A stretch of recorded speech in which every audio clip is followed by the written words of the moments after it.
இதுவரை எத்தனையோ பேர்களை உருவாக்கி இருக்கின்ற என் இசை.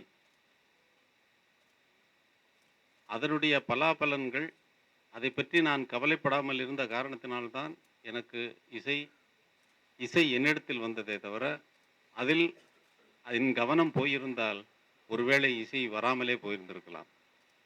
ஆனால் ஒரு நியாயமான முறையிலே எவனோ ஒருவன் தெருவிலே போய்க் கொண்டிருந்தவன்,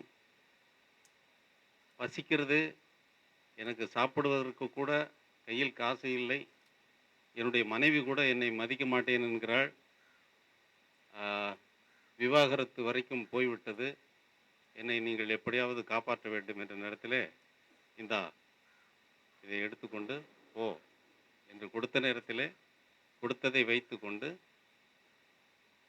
அதேபோல்தான் எக்கோ கம்பெனி 3ஆம் பிறை படத்திலிருந்து ஆரம்பிக்கப்பட்டது. அந்த கம்பெனியை ஆரம்பித்ததே நான் தான். எக்கோ என்ற பெயரை வைத்தவர் பாலு மகேந்திரா. இந்த கம்பெனிக்கு ஒரு பெயர் சொல்லுங்கள். கம்பெனியை ஆரம்பித்தவன் என்னுடைய வகுப்பு தோழர். இந்த கம்பெனியை ஆரம்பித்ததன் காரணம்,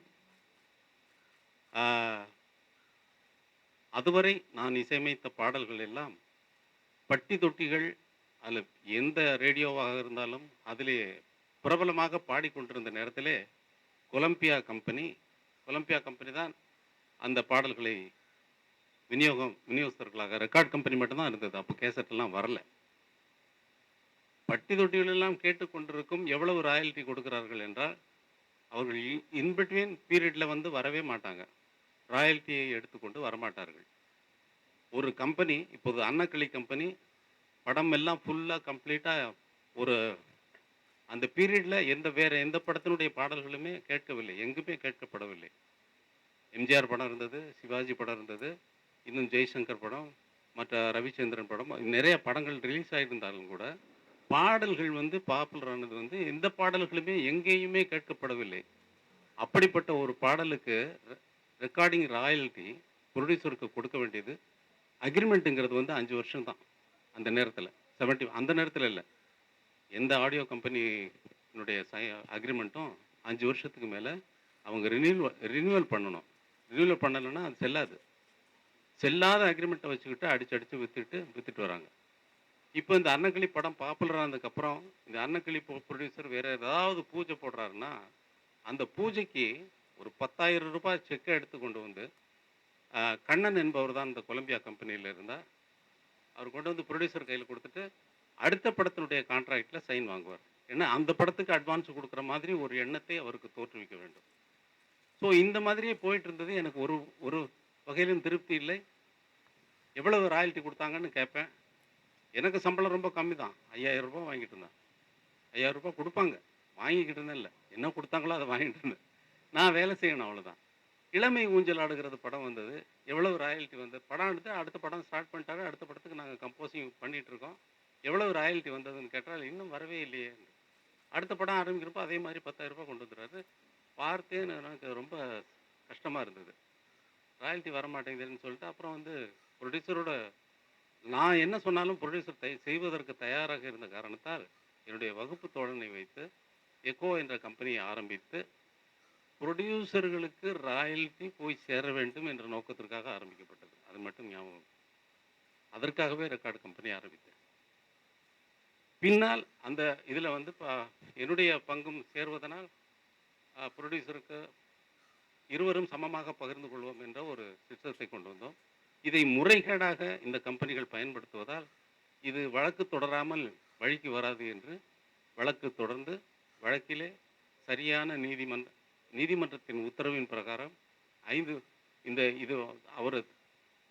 அவர் கொடுத்த தீர்ப்பினால, அந்த நீதிபதி கொடுத்த தீர்ப்பினால, ஹைகோர்ட் கொடுத்த தீர்ப்பினால அவர்களுக்கு இனிமேல் என்னுடைய பாடல்களை முறைகேடாக அவர்கள் பயன்படுத்தக்கூடாது, விற்கக்கூடாது, எந்த மீடியாவிலும் விற்கக்கூடாது என்று தடை விதித்திருக்கிறது. இதனுடைய ஹிஸ்ட்ரியை நான் உங்களுக்கு சொன்னால் தான் இதனுடைய ஆழம் வந்து உங்களுக்கு புரியுங்கிறதுக்காக நான் ஏன் எக்கோ கம்பெனி என்னுடைய அனுமதியின் காரணமாகத்தான் எக்கோ கம்பெனி வந்தது, பாலிடார் வந்தது, இன்ட்ரிகோ வந்தது, ஏகநாத் வீடியோ வந்தது, அப்புறம் சங்கீதா வந்தது, இத்தனை பேரும், இத்தனை கம்பெனிகள் வந்திருக்கின்றன. ஒரு கம்பெனியாவது இது உங்கள் ராயல்டி என்று கொடுத்தவர்கள் கிடையாது. என்னுடைய நண்பன் சுப்பிரமணியன், என்னுடைய நண்பன் வகுப்பு தோழன், ஒரே ஒரு நண்பன் எனக்கு இருந்தது, அவன் ஒருவன் தான். அவனும் கொடுக்கவில்லை என்ற காரணத்தினால்தான் அதை பார்த்தசாரதிக்கு மாற்றி கொடுத்தேன். நான் சொல்வதை செய்வதற்கு எல்லோரும் தயாராக இருந்தார்கள். இன்றும் தானும் தயாராக இருக்கிறார் என்றால் என் மீது வைத்திருக்கின்ற மரியாதையும் என்னிடம் இருந்து வருகின்ற இசையினால் அது ஏற்பட்டதே தவிர வேறு எந்த பந்தமும் எந்த உறவும் உங்களுக்கும் எனக்கும் கிடையாது, அவருக்கும் எனக்கும் கிடையாது. ஸோ நியாயத்தின் பிரகாரம் போய் கொண்டிருக்கிற நேரத்தில் இந்த மாதிரி தடைகள் வந்து என்னை வழக்கு போட வைத்து, இதற்கெல்லாம் நான் லாயக்கானவனா? வழக்கெல்லாம் போய் கோர்ட்டில் ஏறுறதுக்கு நான் லாயக்கானவனா? அது ரொம்ப தமாஷா இல்லை அது. ஸோ இன்று நேற்று நீதிமன்றம் தீர்ப்பு வழங்கியிருக்கிறது. இன்று உங்களை சந்தித்து இந்த தகவலை சொல்லி எல்லோரையும் எச்சரிக்கைப்படுத்த வேண்டும் என்று உங்களை கேட்டுக்கொள்கிறேன். நிறைய டவுன்லோட்ஸ் இருக்குது. Aircel, Airtel, Vodafone, BSNL, Tata, Reliance, அப்புறம் வீடியோ சாங்ஸு, அப்புறம் சிஆர்பிடி ரிங்டோன்ஸு, ஃபுல் ட்ராக்ஸு, விவோடி voice and demand, IVRS, m radio, மந்த்லியில் மொபைலில் டவுன்லோட் பண்ணுறது, ஐடியூன்ஸு, டெய்லி அதர் லைன் ஸ்டோர்ஸில், ஆன்லைன் ஸ்டோர்ஸில், யூடியூப்பில், எஃப்எம்மில், இன்ஃப்ளைட்டில், அதர் ரைட்ஸு, பிபிஎல் ரைட்ஸ், இப்படி பல்வேறு வகையான வழிகளில் வரக்கூடிய ராயல்ட்டிலாம் வந்து எங்கேயோ யார் யாருக்கோ போய் சேர்ந்துக்கிட்டு இருக்குது. இதை வந்து இது வந்து முறையாக இனி யாராக இருந்தாலும் தயாரிப்பாளர் சங்கத்தின் மூலமாக இவருடைய ஒப்புதலோடு உரிமை பெற்றக்கூடியவர்களுக்குத்தான் இனி அவர்கள் பயன்படுத்த முடியுமே தவிர மீறி பயன்படுத்தினால் சட்டப்படி நடவடிக்கை கண்டிப்பாக எடுத்து கடுமையான தண்டனைக்குள்ளாகக்கூடிய சூழலுக்கு அவர்கள் தள்ளப்படுவார்கள்.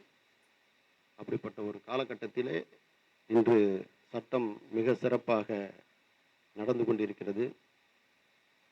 இன்றிலிருந்து ஆடியோ சிடி யாருக்குமே உரிமை கிடையாது. இங்கே இருவரை தவிர யாருக்கும் நாங்கள் தரவில்லை. அப்படிப்பட்ட சூழலில் யாராவது இருந்தால் கண்டிப்பாக அதனுடைய விளைவுகளை அவர்கள் சந்திக்க வேண்டிய சூழலில் இருக்கும். ஆகவே யாராக இருந்தாலும் எங்களிடம் வந்து உரிமை பெற்று அவர்கள் வியாபாரத்தை துவங்கலாம். அதற்குரிய நிகழ்வுகள் நடப்புகள் இன்று முதலே அது துவங்கப்படும் தயாரிப்பாளர் சங்கத்தின் மூலமாக. இதுபோக இன்று இது முடிந்தவுடன் நாங்கள் வந்து காவல்துறையிடம் சென்று பல நிகழ்வுகளை சொல்லி நேற்றைய தினம் கிட்டத்தட்ட ஒரு 50 லட்சம் வேல்யூ உள்ள ஒரு குடோனை கைப்பற்றி இருக்கிறோம். அதுவும் காவல்துறை மூலமாக கையகப்படுத்தி சட்டத்தின் மூலமாக அது நல்ல முறையில் தயாரிப்பாளர் சங்கத்தின் மூலமாக விநியோகிக்கப்படும்.